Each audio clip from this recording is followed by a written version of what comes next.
Final आहे, तू असं मला परत परत विचारू नको. मी जाऊ का? मी मैत्रीण नाही, मी जाऊ का? तू ऋतू ऐकून घे, तू बस शांतपणे, मी काही करत नाही अगं.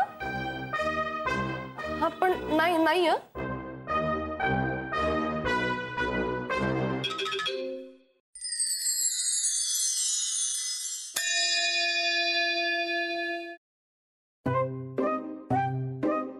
हाय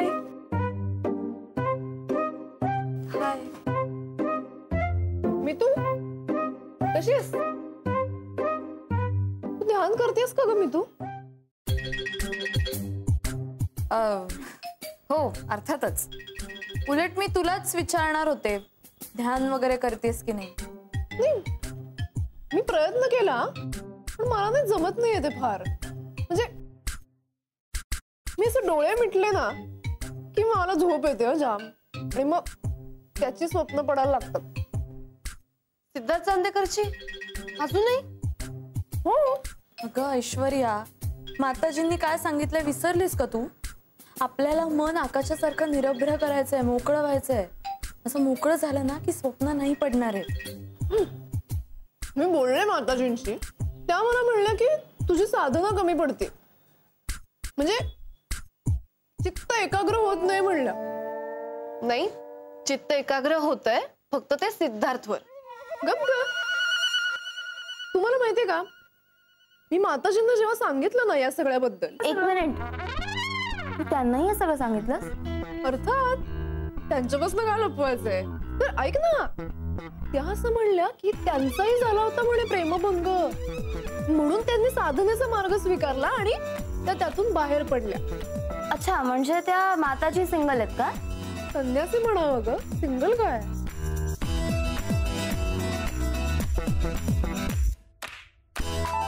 अच्छा अच्छा अच्छा, म्हणजे म्हणून हे सगळं चाललंय. तर मैत्री, माताजी इफेक्ट. काय बोलतेस तू ऋतू? हे बघ, माताजी इफेक्ट वगैरे काहीही नाहीये. माताजी असं म्हणाल्या होत्या की त्यांचा एका व्यक्तीबरोबर कधीतरी प्रेमभंग झाला होता, पण त्या असंही म्हणाल्या होत्या की साधना सुरू केल्यानंतर संपूर्ण मानवजातीविषयी त्यांच्या मनामध्ये प्रेम उत्पन्न झालं. एका व्यक्तीमुळे मला इतका त्रास झालाय, संपूर्ण मानवजातीवर प्रेम उत्पन्न झालं आणि त्यांनी तोंड फिरवलं तर माझं काय होईल ग?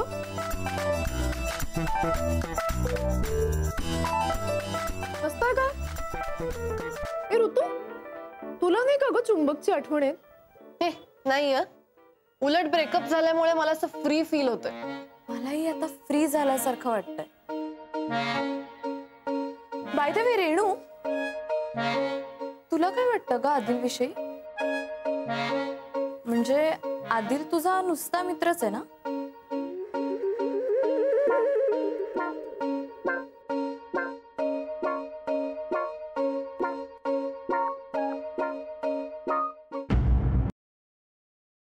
काय आडवडीक चाली, जरा थोडं धीर धरा ना. मग तुमचं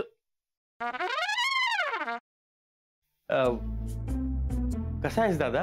मी बरा आहे, पण तुला काय अशी धाड भरली? कुठे काय, मला काय झालंय? मी ठणठणीत आहे एकदम. तुला ठणठणीत चोपला पाहिजे. साखरपुड्याची तारीख माझ्या या जन्मात तरी ठरणार आहे का नाही?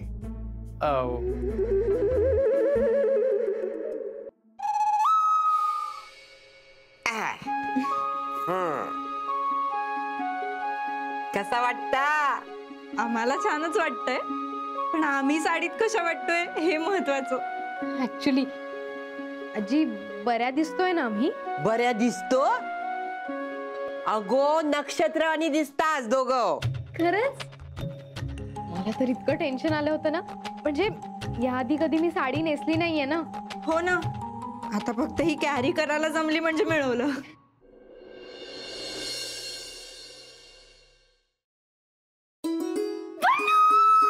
पल्लू पल्लू पल्लू, तू बिलीव्ह पण नाही करणार, माझ्या आयुष्यात थोड्या वेळाने काय घडलं ते. तू काय झालंय? तू एवढी एक्साइटेड आहेस, किंचाळतेस, प्लीज सांग काय झालंय?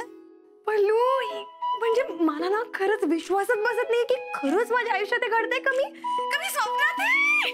नीतू प्लीज अगं मला कळेल अशा भाषेत सांग प्लीज लवकर. I am also getting excited. Please sit down. तर तुमच्या एक्झॉटिक डेट करता आम्ही हे टेबल फायनल केलंय.